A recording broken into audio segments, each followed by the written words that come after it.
کیا آپ جانتے ہیں کہ اصحاب کہف کی تعداد اور ان کا شہر کون سا تھا؟ ان کے نام کی برکتیں کیا ہے؟ آئیے ہم جانتے ہیں کہ ان کی برکتیں اور ان کی تعداد اور ان کے شہر کے متعلق۔ اصحاب کہف کے افراد کی تعداد کے متعلق بعض لوگوں نے لکھا ہے کہ 7 افراد تھے اور بعضوں نے 9 افراد تحریر فرمائے ہیں۔ ان کے شہر کا نام ترتوس اس وقت رکھا گیا ہے۔ بعض کا کہنا ہے کہ یہ روم کے شہروں میں ہے، بعض کا یہ کہنا ہے کہ ایلا کے قریب ہے اور بعض بلقا اور نینوا کے پاس بتاتے ہیں۔ یہ لوگ حضرت عیسیٰ علیہ السلام کی شریعت پر عمل پیرا تھے، جبکہ بعض لوگ کہتے ہیں کہ یہود کی کتاب میں اصحاب کہف کا ذکر موجود ہے اور یہود کی کتاب نصرانیت سے پہلے کی ہے، بس معلوم ہوتا ہے کہ آپ لوگ حضرت عیسیٰ علیہ السلام سے پہلے کے ہیں۔ یہ حضرات شرفاء اور معززین اور ایماندار لوگوں میں سے تھے۔ جس جابر بادشاہ کے ڈر سے یہ لوگ غار کے اندر چھپے تھے، اس بادشاہ کا نام دقیانوس تھا، جو کہ بہت ہی ظالم اور جابر تھا۔ جس غار کے اندر آپ لوگ تھے تو اس غار کا نام حیزوم کہا گیا ہے، لکھا گیا ہے۔ اس پہاڑ اور وادی کا نام حضرت سیدنا ابن عباس رضی اللہ تعالی عنہما نے فرمایا کہ اس وادی کا نام، جس وادی پر یہ غار ہے، اس کا نام رقیم ہے، اور جو کتا آپ کے ساتھ تھا اس کتے کا نام قطمیر لکھا گیا ہے۔ یہ لوگ غار میں طلوع آفتاب کے وقت داخل ہوئے تھے، اور جب اٹھے تو آفتاب قریب غروب تھا، یعنی ڈوبنے کے قریب تھا۔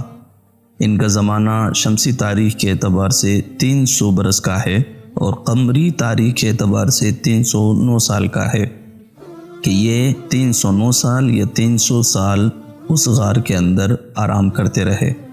یہ لوگ 249 عیسوی میں سوئے اور 549 میں بیدار ہوئے۔ ان کے بیدار ہونے کا واقعہ حضور اکرم صلی اللہ تعالی علیہ وآلہ وسلم کی ولادت باسعادت سے تقریباً 21 برس پہلے پیش آیا تھا، اور جس بادشاہ کے زمانے میں یہ بیدار ہوئے اس کا نام بیدروس بادشاہ تھا۔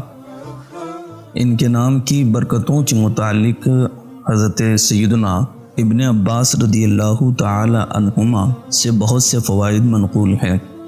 لکھا گیا ہے کہ یہ اسماء کسی گھر کے دروازے پر لکھ کر لٹکا دیے جائیں تو مکان جلنے سے محفوظ رہتا ہے، سرمایہ پر رکھ دیا جائے تو وہ سرمایہ چوری سے محفوظ رہتا ہے، کشتی یا جہاز ان کی برکت سے ڈوبنے سے محفوظ رہتی ہے، بھاگا ہوا شخص ان کی برکت سے پلٹ جاتا ہے۔ کہیں آگ اگر لگی ہو تو ان اسماء کو کپڑے میں لکھ کر آگ میں ڈال دیے جائیں تو وہ آگ بجھ جاتی ہے۔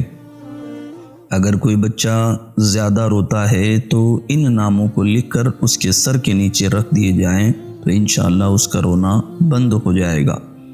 اگر باری کا بخار آتا ہے تو ان ناموں کو لکھ کر تعویذ کے اعتبار سے، یعنی تعویذ کی طرح باندھ کر اسے بازو میں باندھنے سے بخار بند ہو جاتا ہے۔ سر کے درد میں اور بچوں کی جو بیماری ام الصبیان ہوتی ہے اس میں بھی اسے گلے میں باندھ لیا جائے تو ان سب چیزوں سے بھی اس بچے کی حفاظت ہوتی ہے۔ خشکی اور تری کے سفر میں جان و مال کی حفاظت کے لیے اس تعویذ کو یا ان کے نام کو لکھ کر کسی کاغذ پر رکھا جائے تو سفر کی ساری صعوبتوں سے حفاظت پا سکتا ہے۔ جس بندے میں عقل کی کمی ہو یا اس کی عقل زائل ہو تو ان ناموں کی برکت سے عقل میں تیزی آ جاتی ہے۔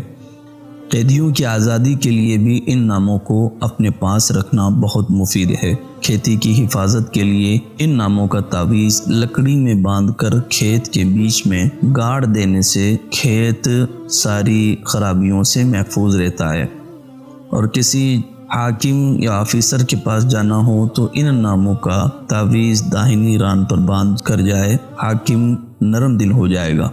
اگر کسی بچے کی ولادت میں پریشانی ہو رہی ہے تو یہ نام لکھ کر عورت کے بائیں ران پر باندھ دینے سے ولادت میں آسانی ہوتی ہے۔ خزائن العرفان میں اور حاشیہ جلالین شریف میں یہ باتیں موجود ہیں۔ اللہ تبارک و تعالی ہم سب کو ان باتوں پر اور ان کے نام سے فیض حاصل کرنے کی توفیق عطا فرمائے۔